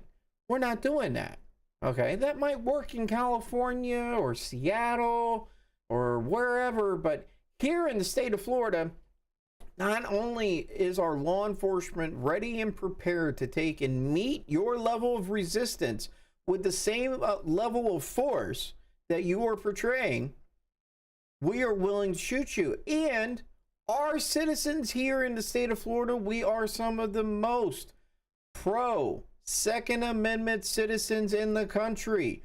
We love guns, okay? All of us have guns. We carry guns.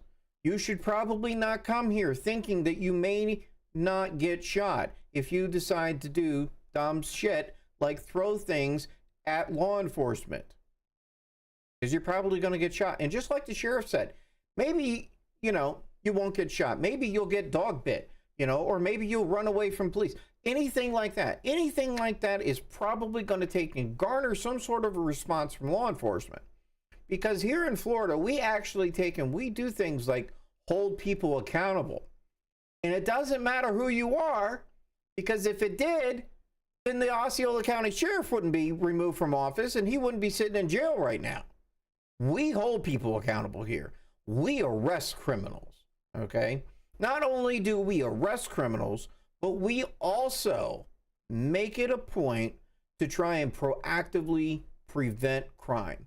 We work very hard on making sure that we can take and we can do that. That is our job. That is our responsibility. We have a responsibility to protect everybody in our communities, okay? And if you are here illegally, we're not going to say and let you become a victim of crime either, okay? But don't think for a moment that the simple fact that you are here illegally somehow or another, makes you immune from prosecution simply because you're a victim, okay? You got to remember, you committed a crime, all right?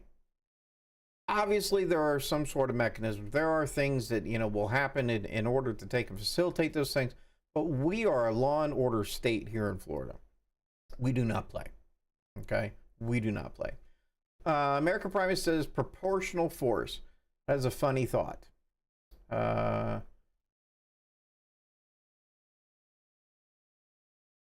Yeah, proportional. Proportional is interesting.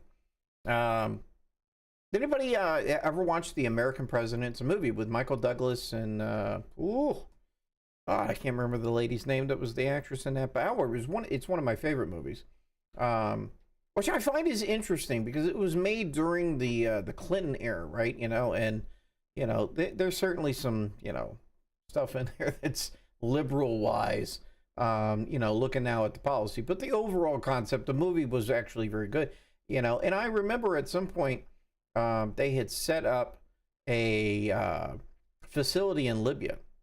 Annette Bening, you're absolutely, there we go. That was her. They set up a facility in Libya in this movie, and then then it got bombed.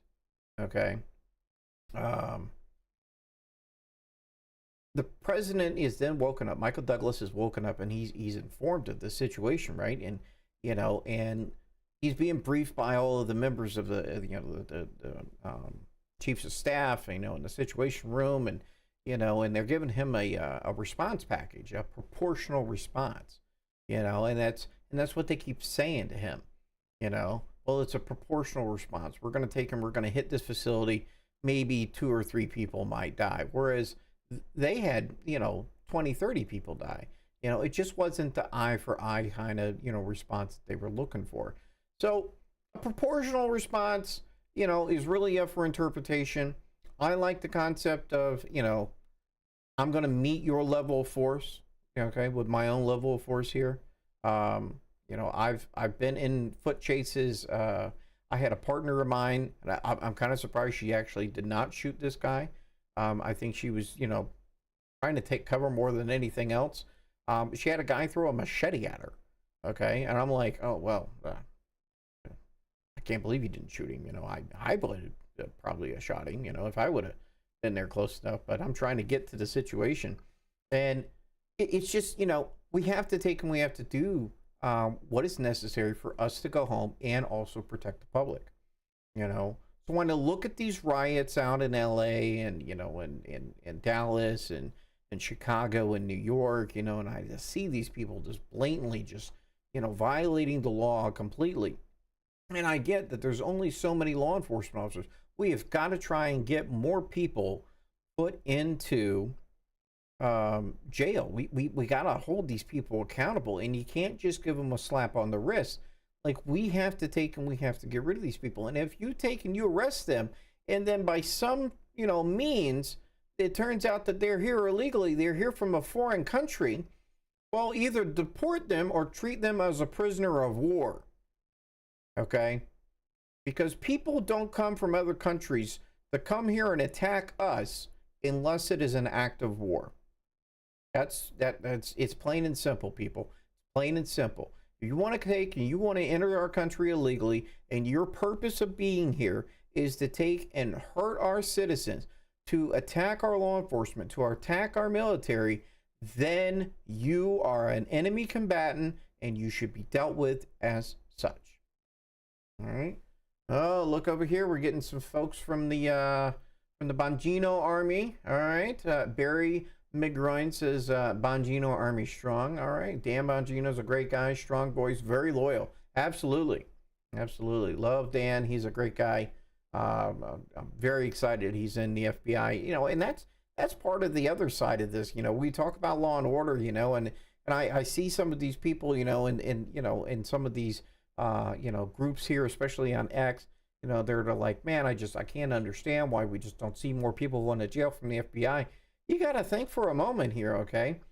We went through James Comey, all right?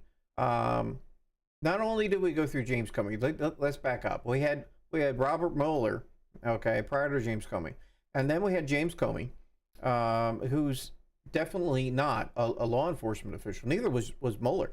Mueller was an attorney. Okay, here comes Comey. He's another attorney.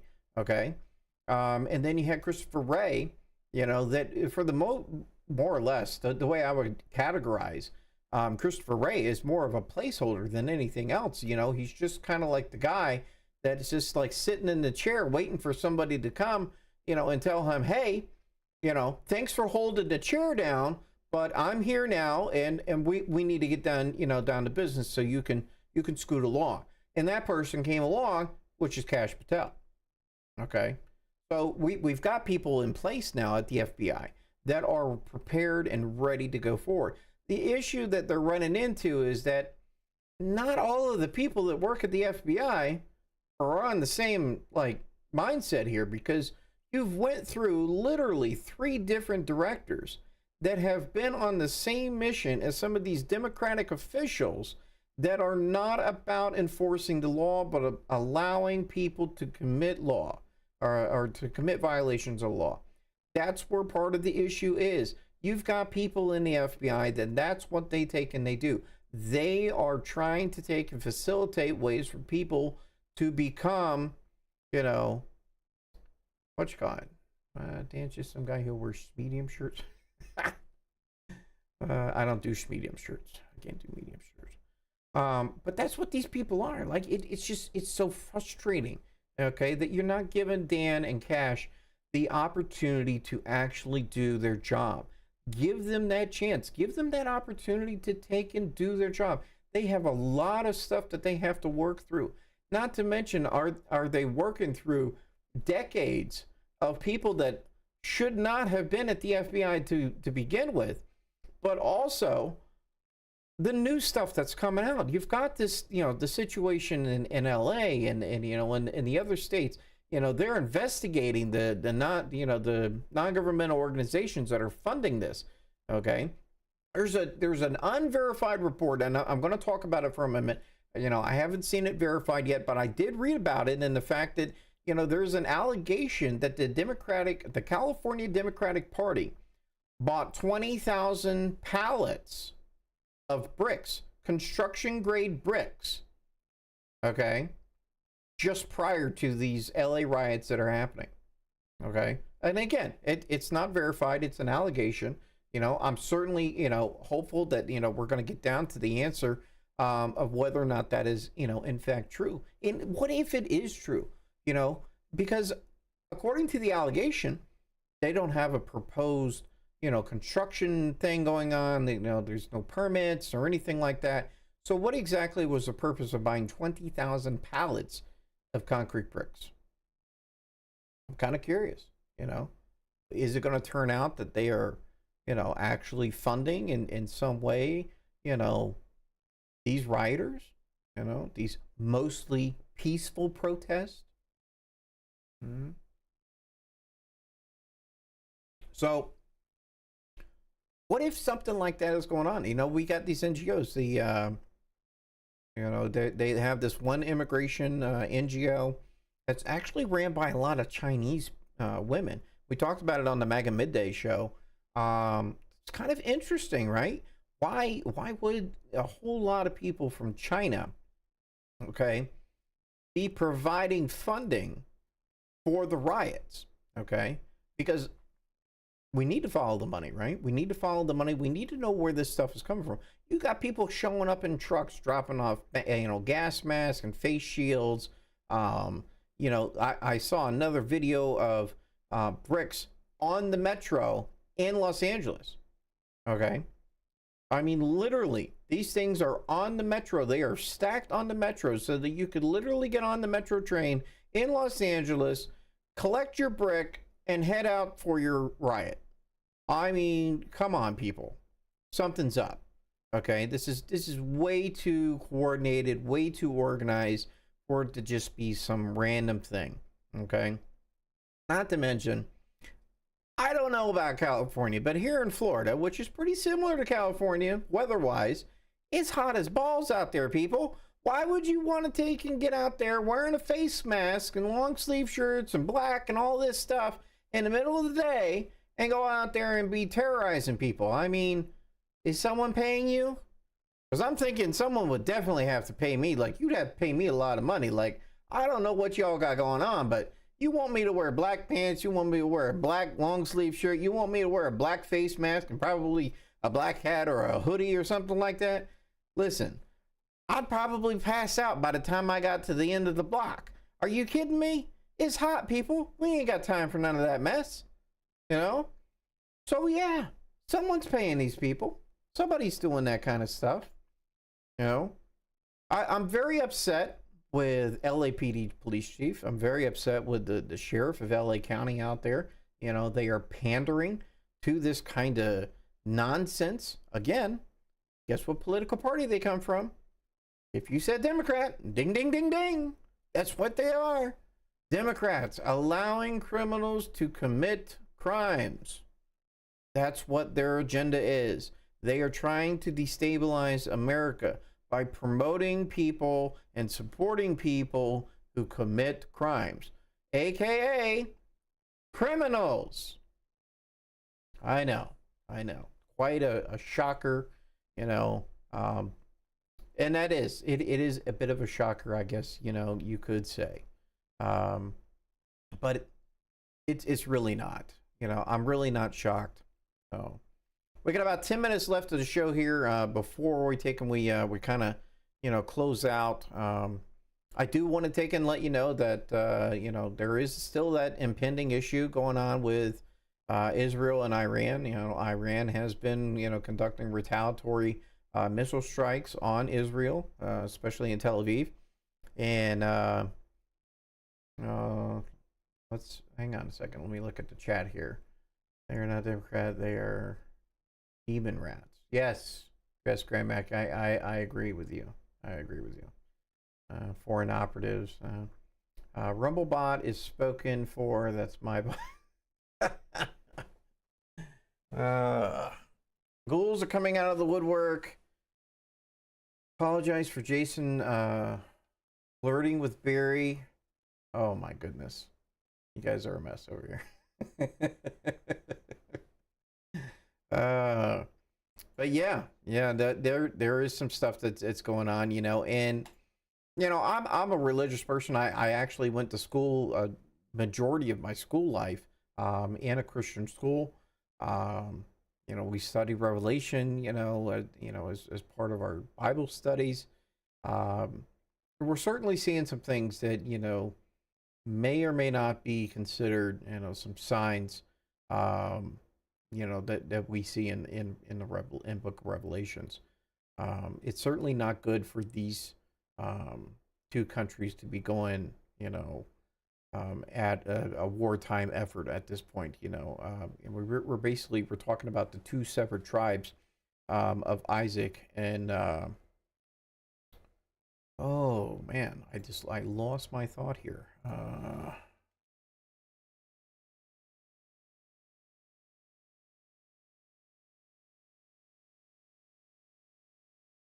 Let's see here.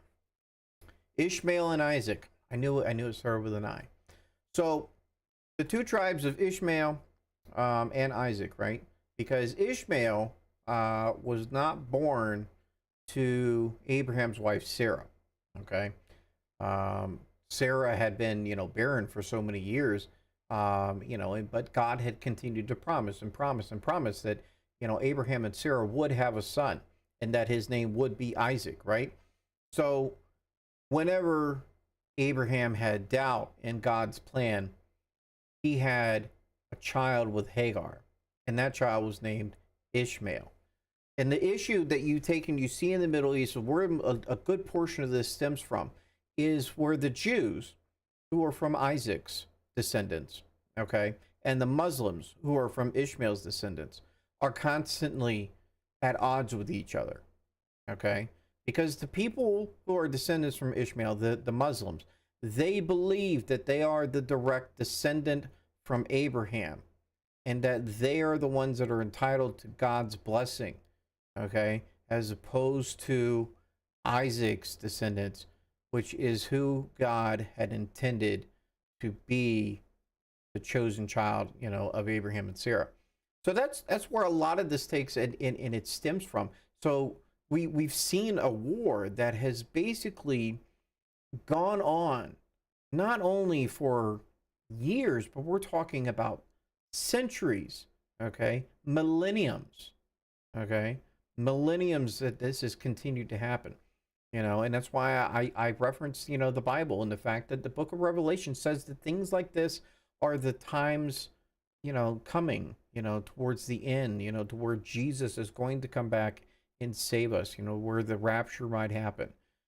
So if you're not prepared for that, you know, I'm certainly not here to preach to you, but you might want to make sure that those things are set right. And even though, you know, you may or may not be, I do wish you well for that. And if you're out tomorrow, try and be prepared for that, okay? You want to kind of think about heaven and hell the same way that you think about the Second Amendment. It's better to have a gun and not need it than need it and not have it. It's better to be saved by Jesus than not need his saving. Okay? Yeah. Did I say that right? It's better to be saved by Jesus than go to hell. Okay? I would rather take and be saved by Jesus and go to heaven and be taken in the rapture than to continue to stay on this earth and allow the devil to continue to corrupt and expose all of his evil in this world. So we're going to take it. We're going to wind down here. I do appreciate everybody that has jumped in tonight. You know, the chat has been popping. I really appreciate everybody. This was our inaugural airing. I actually came up with the idea for the show yesterday. And thanks to Rev for making sure that we got the thing going here tonight. We did have a little bit of a hiccup, but that's okay. That's okay. I will do a show again next Friday, same time, same channel here. Okay. So we're not missing anything here. I really am excited about this show. I wanted to make this show a little bit different than what we do with the MAGA Midday and our Thursday night show. And that's why I wanted to kind of talk about some stuff that's more on a local level as opposed to just the federal stuff. I wanted to take and expose some of this folk because it's not just the people at the federal level that are allowing this stuff to happen. It's also some people that are in the local governments, like these sheriffs and that police chief that I exposed tonight, to demonstrate to you that we need to be paying attention here locally. Our local elections are just as important as our federal elections. You need to be voting. Every time there is an election, you need to get out and you need to vote. I don't know what the hell. What? So make sure that you do that. I really appreciate it. I mean, look at the chat here. Everybody's over here going, "Hey, John, great job." The most I've ever heard you talk. You're quite the you're the quiet beetle. I appreciate that, and that's true. I mean, listen, when I'm on during the MAGA Midday, I try to be very respectful to my other co-host. I don't like to talk over people, and I certainly, see that there is a need for that, and I'm certainly trying to find my fitting in that show, so that I can express my things. But as you can tell in this, 2-hour show that I've done tonight, I'm very passionate about a lot of things, especially things as they relate to law and order, following the law, and supporting law enforcement and the good work that they do. And I'm very passionate about the Constitution, and I'm passionate about this country. I served this country not only as a soldier in the Army, but also as a law enforcement officer here in my own home state of Florida. I have made it my life's mission and passion to be a servant leader. Okay, a servant leader, because those are the kind of people that you want to be your leaders. You don't want people that just want power to have power and allow that power to be corrupted. You need to have people that are willing to be your leader, but also be your servant. Okay, that's the important part. And as we finish out here, BoilingPoint.Live says that's how it's done. Well, thank you. And I certainly want to give a shout out to Rev for allowing me to, at the last minute to create this show. And I absolutely really appreciate it. I love what's happening at BoilingPoint.Live. Make sure you head there. And if you're not subscribed, please subscribe if you can. And I really do appreciate it. And I'll see you guys next week.